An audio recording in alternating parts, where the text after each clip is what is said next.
Welcome to the Grand Theft World podcast, hosted and sponsored by GrandTheftWorld.com, your one-stop shop for daily ongoings of the juxtaposition of liberty meets the news. We try to sift it out. We try to provide you with a filter, some contextual history. Tonight, we're going to dip into a whole bunch of clips. The first clip we're going to cover later on tonight will be previous guest of Grand Theft World, Dr. Peter McCullough. Can we talk about early treatment and the things that people could do therapeutically without getting into like some sort of institutionalized bureaucratic situation out there? It's true. You know, I've had a variety of interviews. I remember I interviewed with Tucker Carlson. I told him, I said, Tucker, there's no Harvard protocol. There's no Mayo Clinic protocol. There's no Duke University protocol. Do you know that our top shelf academic institutions have batted a zero? They've done nothing to treat outpatients with COVID-19 to prevent hospitalization and death. They haven't tested a single different drug combination.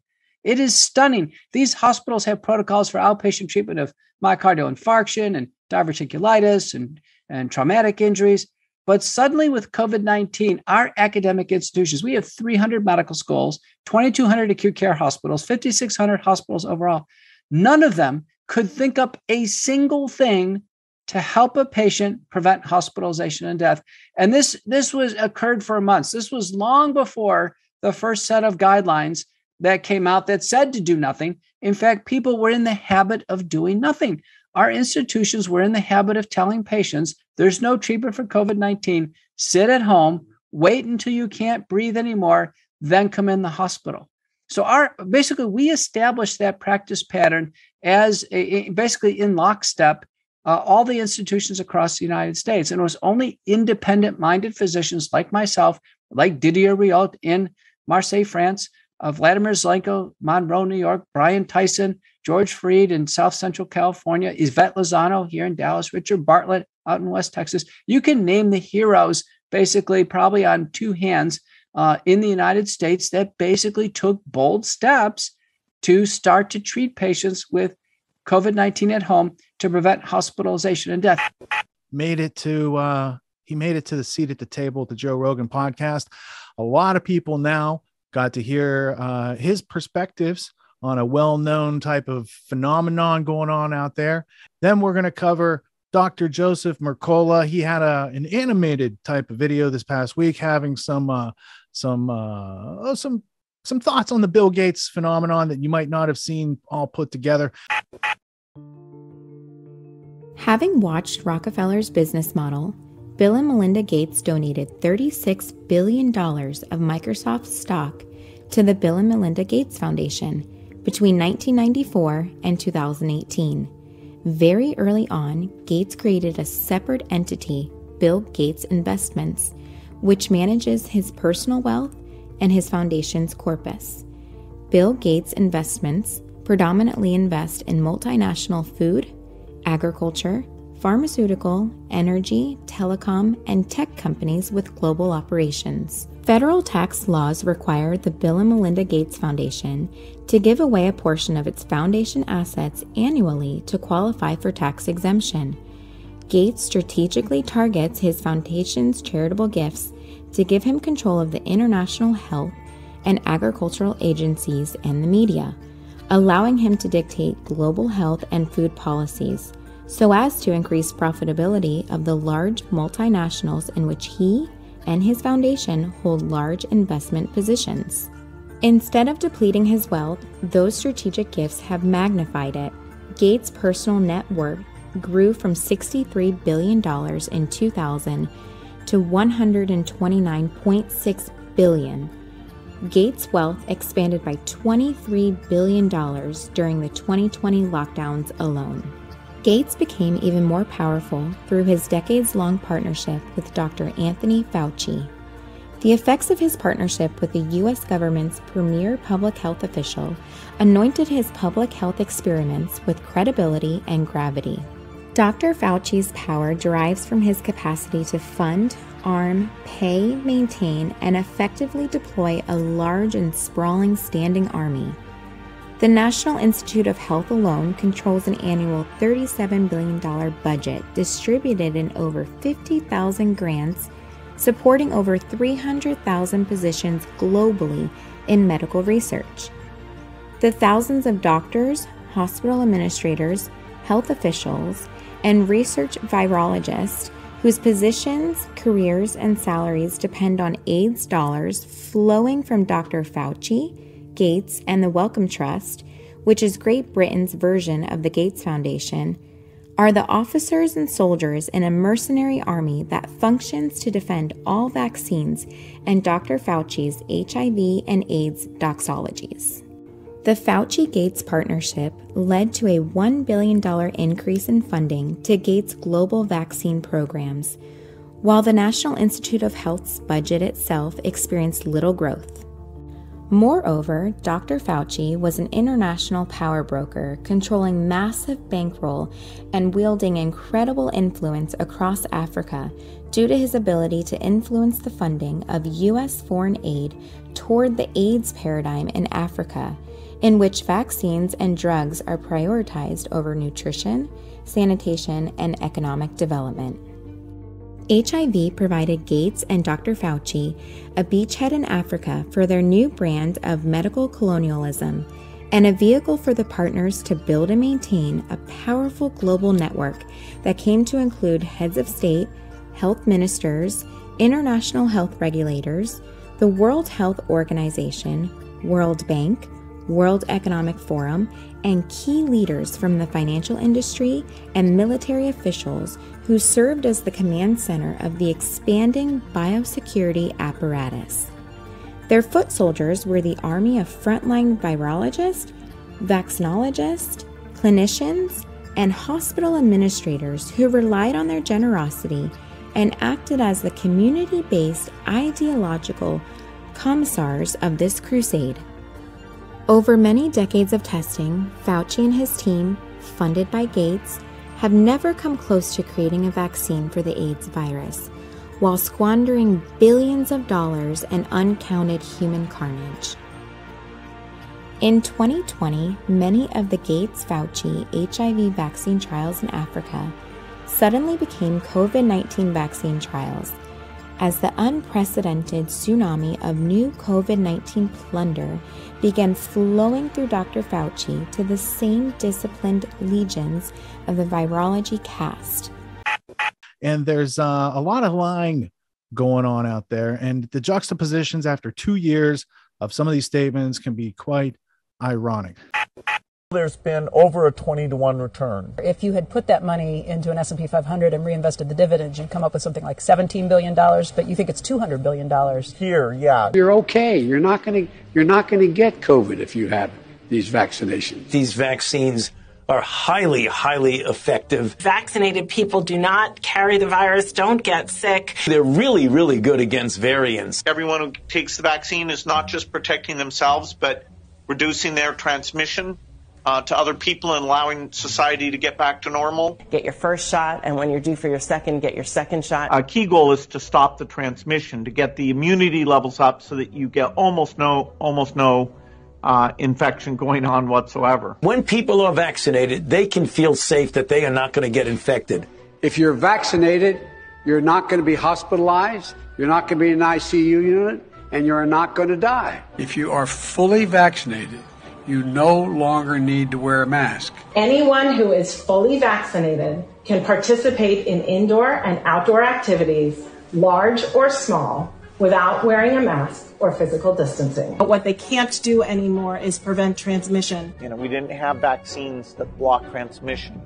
We got vaccines that help you with your health, but they only slightly reduce the transmissions. We need a new way of doing the vaccine. The level of virus in the nasopharynx of a person who's vaccinated and infected is the same level as the level of virus in the nasopharynx of an unvaccinated person. Reports from our international colleagues, including Israel, suggest increased risk of severe disease amongst those vaccinated early.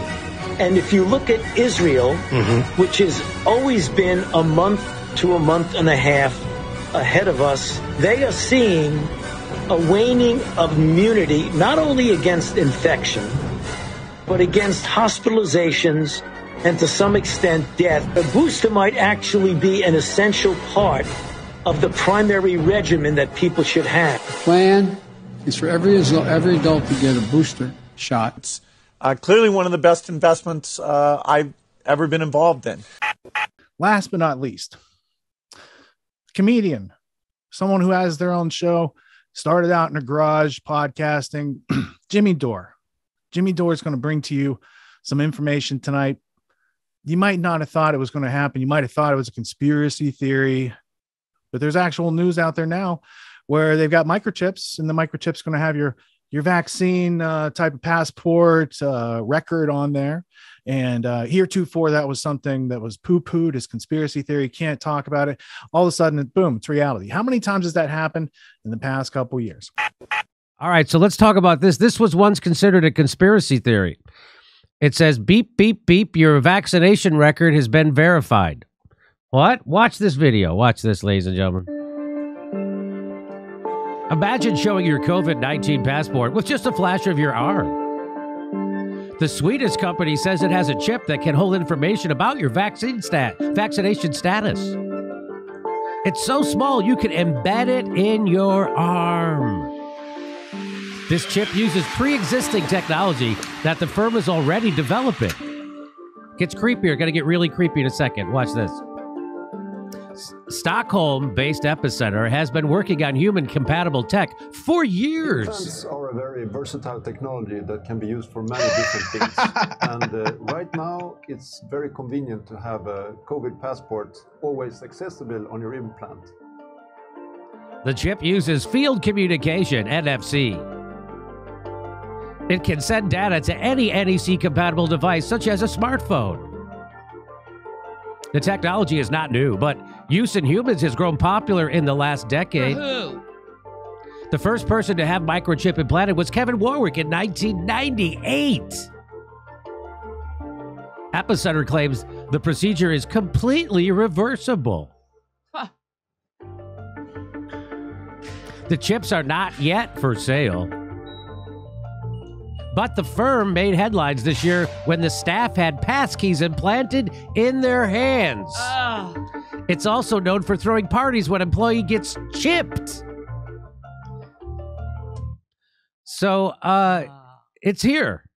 It's happening. I just want to show the quick react. Is this still a conspiracy theory when the mainstream media are telling you this?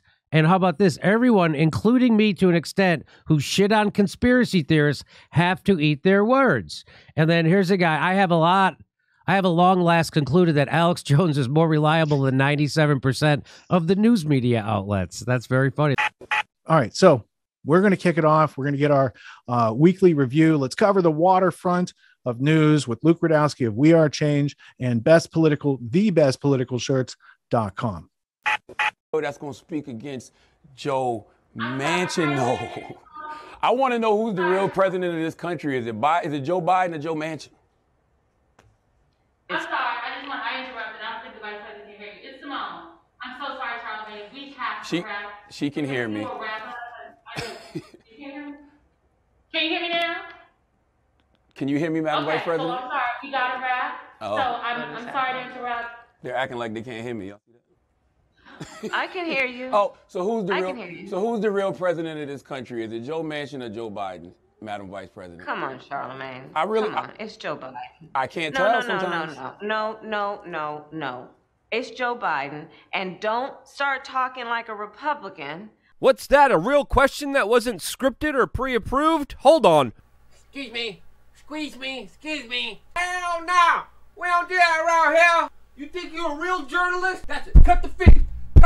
Oh, you think you're a real journalist? Funny how that works. I bet he's never going to get to interview her ever again.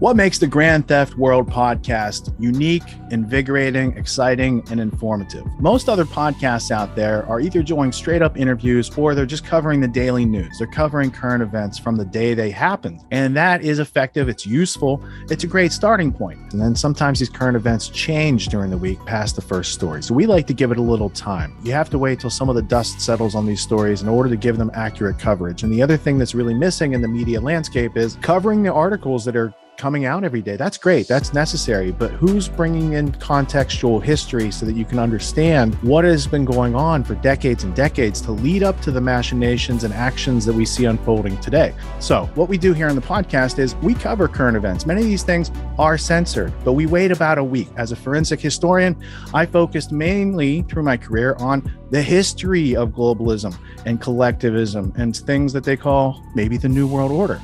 There's a lot of facts to these sort of circumstances, groups, events, activities, working groups that they've had over time. So for Grand Theft World listeners, we not only break down the current events, most of which that are censored during the week, we provide you with contextual history, we give you the source notes, the references, we do deep dives, and this really empowers you with an understanding of context and history so that you can make more informed decisions in your life. There's also a community, a membership where you guys can actually ask questions. We can get into the show, we can share evidence. And there's a town hall weekly for Grand Theft World for those who listen to it and are interested in covering the stories that we don't get to during a 6-hour show. Listening to it an hour a day, you could easily consume the week's news, but you're going to have substance and meaning and context and understanding. And with that, you can make higher quality decisions in your life. So if you're interested in more quality in your life, go to grandtheftworld.com, click podcast at the top, and we'll see you there. Thank you. These allegations are false. This isn't Grand Theft Auto, folks. This isn't a video game. What are the most surprising things that you discovered once you started pulling on that thread? Who he was connected to, what institutions he was influential over, what events he participated in? Come on, man. What are we talking about? Come on, man. No. You don't have to think about it, dude. I got this quote because you said you didn't know much about Klaus Schwab. I made it my job to, as soon as this happened, I'm like, okay, this guy's their front man. Let me learn about the official history of the World Economic Forum. I got their 40-year history. I got every book that Klaus Schwab has written or ghostwritten. I went through those books. This is one of the most interesting passages. Come on, man. Come on.